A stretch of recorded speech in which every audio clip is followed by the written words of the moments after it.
Hello there, everyone. Andrew Gage, changing up this conversation. Yeah. Well, hey, this is a first. Supposedly, it's not wise to bring your dogs into the office. And if you do, you should probably take them for a walk beforehand. Because no one likes surprises when they show up to their studio on a Monday. And I guess even building policy has something to do with not bringing your dogs to work. I don't know, unless they're service animals or something like that, maybe you should be working from home, but just throwing it out there. Yes, so, well, actually, for the producer, yeah, I looked around in the room here and I haven't found any surprises yet. Uh, I can't check my shoes right now. I'm recording. What am I supposed to do? Uh, Yeah, someone stepped in it. Yeah. Oh man. Hey, well, as long as it's not your dog, I guess, then you can get away with it. But yeah. Anyways, that was a first. So good thing Todd is pretty he had some experience picking up dog poop. So it's happened before. Oh, okay. All right. Well, first, this is the first for me, so I'm starting to start learning. Actually, everything is amazing right now. Yeah, yeah, the country is doing better than we ever have before. Yeah. It's funny that you mentioned that too. I know, right? When does the bad news stop? I guess when we just stop like looking at the news and just turn off the television. That's probably when it stops. Yeah. When we start focusing on like the more important things in life. But we're all so busy working, at least the hardworking ones like us are, and then everyone else is just not working. Because now actually it's almost easier to not work and live than it is to work and live. Kind of opposite the way it used to be back in the good old days. And speaking of the good old days, I know that last week here, of course, we lost the Queen of England.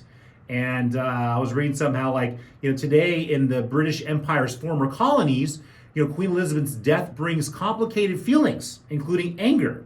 Beyond official condolences praising the Queen's longevity and service, there is some bitterness about the past in Africa, Asia, the Caribbean, and elsewhere. And also, weren't we under a British colony at one point, United States? Like, didn't we fight them for our freedom? So I can see why a lot of countries have a problem with celebrating and being so happy about the Queen and all that because of the fact that they were literally under colonial rule for centuries.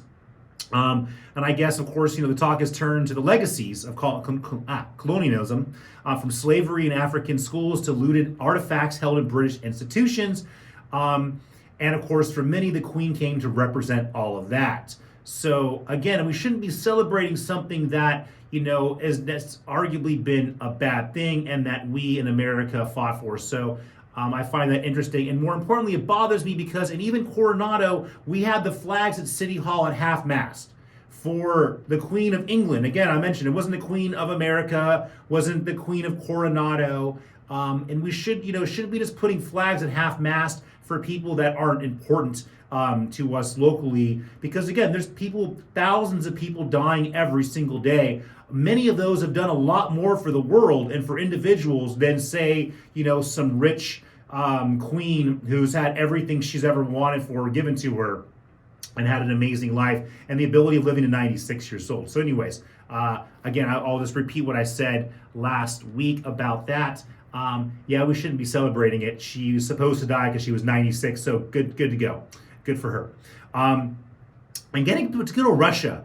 My mom, I love my mom, thanks mom. She sends me these articles, and this is a speech by Putin, and I've read a few of them. And I have to say, as much as people talk bad about Putin, he's actually a really good leader of the country he leads in Russia. And a lot of people like him. They can dislike him for whatever reason, just like, anyone. But at the end of the day, I've read his speeches, and I haven't seen anyone in America give a speech in my entire life. The way that Putin gives his speeches. So maybe I'll give credit to his speech writer for all this brilliance.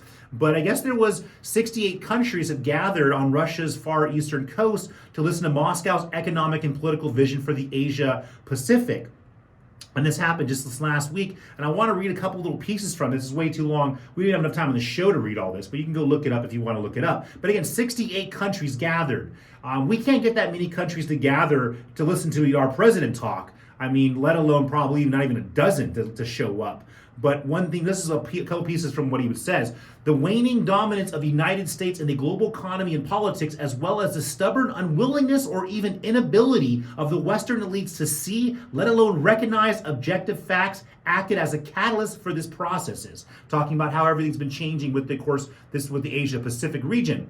Despite all of that, the Western countries are seeking to preserve yesterday's world order that benefits them and force everyone to live according to their infamous quote-unquote rules, which they concocted themselves. They are also the ones who regularly violate these rules, changing them to suit their agenda depending on how things are going at any given moment. At the same time, other countries have not been forthcoming when it comes to subjecting themselves to this dictate and arbitrary rule, forcing the Western elites to put it bluntly, to lose grip and take short-sighted, irrational decisions on global security, politics, as well as economics.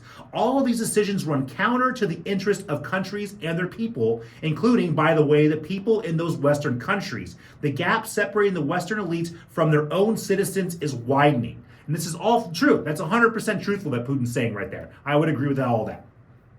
I would like to stress once again that the situation has been caused by the reckless steps taken by the United States, the UK, and the European Union, which are obsessed with illusionary political ideas. As for the well-being of their own citizens, let alone people outside the so-called golden billion, they have been pushing it to the back burner. This will inevitably lead Western countries into a deadlock, an economic and social crisis, and will have unprecedented consequences for the whole world, which we're seeing right now. So, I mean, again, all truthful information here. He says, colleagues, this is the very end of his speech. I pulled this last paragraph. Colleagues, I want to conclude my remarks by stressing once again, that the modern global economy and the entire system of international relations is going through challenges. However, I believe that the logic of cooperation, aligning the potentials and mutual benefits that our countries and our friends in the region adhere to, will prevail no matter what. By reasonably taking advantage of the competitive sides and strengths of the Asia-Pacific countries by creating constructive partnerships will open new colossal opportunities for our peoples. We are ready to work together for the sake of a successful future, and we are grateful to our partners for participating in this work. Absolutely brilliant what Putin said. He goes on in his speech to talk about housing for working families and workers. He's talking about infrastructure, roads, railways. He's talking about having Russia build their own airplanes to become self-sufficient. Okay, Russia was relying on other countries, especially America, for a lot of their things. And of course, now that we've cut them off from that, they're realizing, hey, it's time that we become self-sufficient. And arguably, they waited too long. But we're in the same situation here in America. You know, and just like Putin said, our governments are acting outside of the best interest of the people of our own country. And I've been saying this ever since for over a decade now, and people are starting to catch on the fact that our government literally is like an organized criminal organization. They're all guilty in the RICO Act. They're racketeering. They don't care about what's best for the American citizens. They're blowing all of our money. They're indebting all of our future generations. They're destroying the environment. And I mean, how many people in Congress and the Senate? They're all millionaires. How did they get all that money? I'm curious about all that. So I think we should have an investigation, which I've said before, I'll say it again. I want an investigation to everyone in our government to find out where all this money has gone from, and the fact that, more importantly, they have been breaking the law. And then going back to Russia and China, who become buddy-buddy here, I guess Chinese exports to Russia soared in August despite Western sanctions targeting the Russian economy. According to this report, shipments from China to Russia last month reached roughly almost $8 billion, an increase of about almost 27%, just from last August. Meanwhile, Chinese imports of Russian goods also jumped significantly last month, reaching 11.2 billion, 58% higher than August 2021. Crude oil and petroleum products accounted for more than half of the Russian exports. So there you go. So at the end of the day, They're playing catch up right now. Remember, we're still buying way too many things from China, but with the whole issue we have going on with Taiwan, China's probably going to be cutting us off from those things. And unfortunately, a lot of our United States companies still rely on raw materials coming from China. That's going to continue to affect the United States, our manufacturing abilities here. It's going to continue adding to inflation, and it's going to be hurting consumers. Again, because of poor planning and mismanagement by our own governments and our own corporations that fund our government. They should have been working to keep manufacturing here in America. We should never have brought it overseas to make sure we had well-paying jobs and manufacturing jobs and well-paying jobs in general for Americans. That way we're also self-sufficient, isolating ourselves from these global issues because we like to pick fights. The United States loves picking fights. And of course, we're never the bad guys out there, yet we're still in the Middle East. I think we're still in Syria. We're not liked by a lot of countries in the world. And that's why 68 countries showed up for Putin's speech, because they're interested in the future, global future, which it does not include the United States. The United States is falling outside of what it used to be. It's no longer what it used to be. And again, that's why it's important for the United States to focus on what's important in our own country, our own people, our own jobs, our own future, our own environmental things, that what we can do, how are we going to invest in our own country, our own people for a more prosperous future. And again, become self-sufficient. We have the ability. We have the ability to becoming independent when it comes to food, when it comes to energy. So why are we not, spearheading these things and really putting emphasis on it? Again, because our government works so slow, I guess it takes forever to have anything done, which at the end of the day, it shouldn't take that long. But again, we have a problem with a lot of these corporations that are benefiting off of this too. So we have a lot of work to do here at home. And again, it's the same thing that's happening in Russia. They have a lot of work that they're going to have to do too. China's got their own issues going on. Obviously, they still have got COVID. They're trying for a zero COVID policy. They have their issues going on with, there are a lot of issues going on in China. We don't have time to get into those. But anyways, it goes further to say this. We need to get out of Ukraine. We need to leave Taiwan alone, leave China alone, try to work the best we can with these countries. And more importantly, get back to the fact of saying, look, America needs to focus on America. We need to focus on becoming self-sufficient and stop picking fights with other countries. Anyways, we're gonna take a short break, and I'm gonna catch you on the flip side.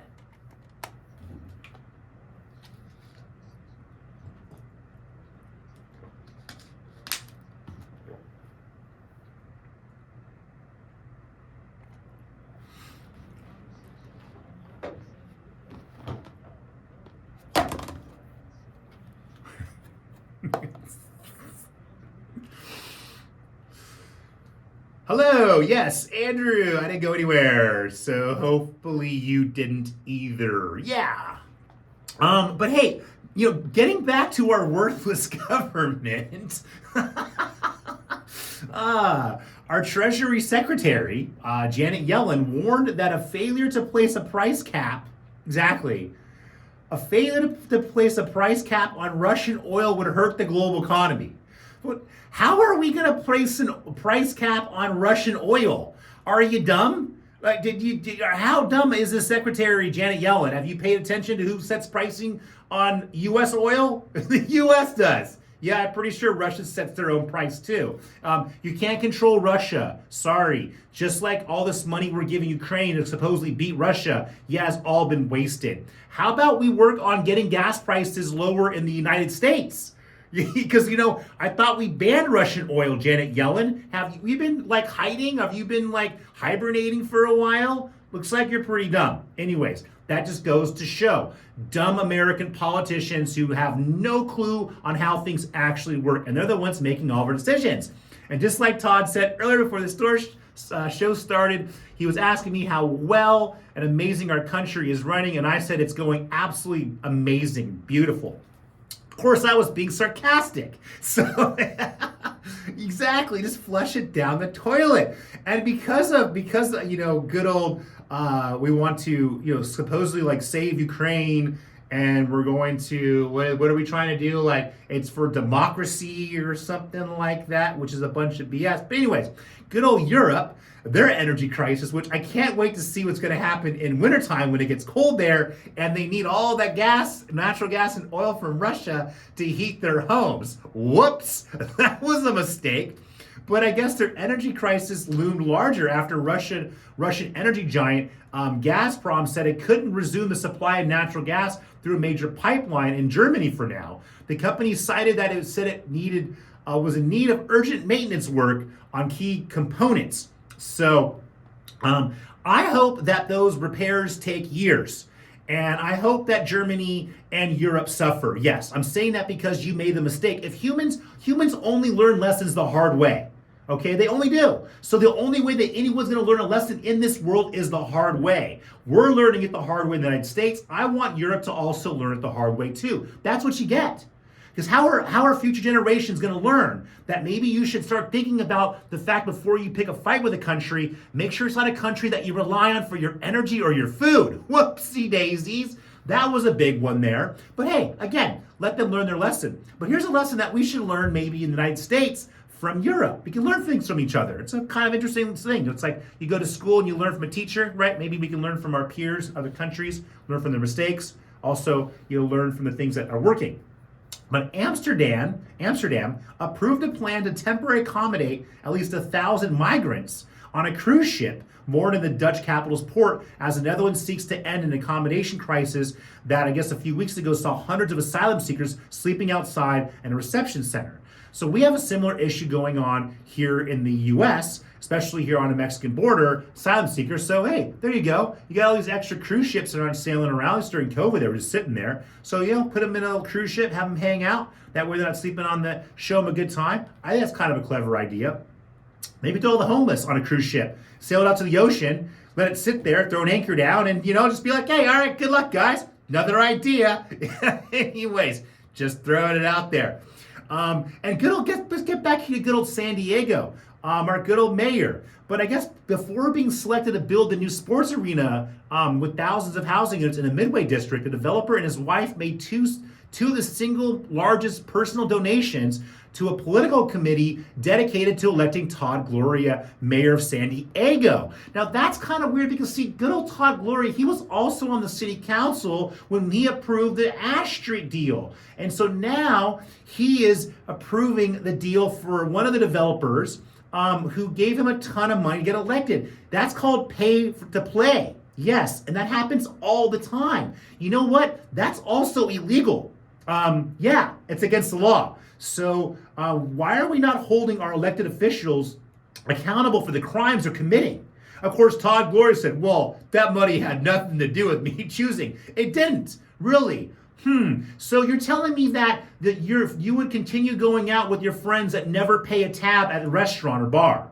No, that's a lie. You're only going to go out with your friends that either are going to pay for your drinks and your food or are going to split it with you, or you're going to take turns. The friends that don't take turns and mooch off of you, you end up not being friends anymore. That's the way the world works, okay? Pay to play. If you don't pay, you can't play with me, all right? I learned that in kindergarten. I don't know. I'm just making that one up. Anyways, another about San Diego here, but San Diego finally created some legal framework around how they're going to control short-term rentals, and I guess they're going to be capping citywide short-term rentals at 1% of the city's more than 5,400 or 540,000 housing units, so about 5,400. An exception was made for Mission Beach, and they say which has a long history of vacation rentals. So because they have a long history, they get an exception. And in that community, they get 30% of the community's total dwelling units, which is about 1,100. So supposedly, Mission Beach gets to have all these excess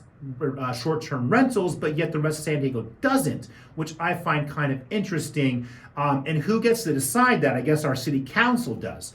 And of course, there's going to be some fees for these rentals. City officials estimated that just the applications for the first round, could generate more than $7 million. So, the city is going to benefit by making money off these short-term rentals, by just the application, the yearly fees associated with it. But again, picking and choosing who's going to be able to have a short-term rental through some lottery process, this is going to create an issue. And of course, they're going to be monitoring through Airbnb and VRBO. But what's going to end up happening, mark my words, in the future, you're going to have all these underground units going. You're going to have new websites popping up because people are going to want to rent their homes out and their units out without going through these other websites.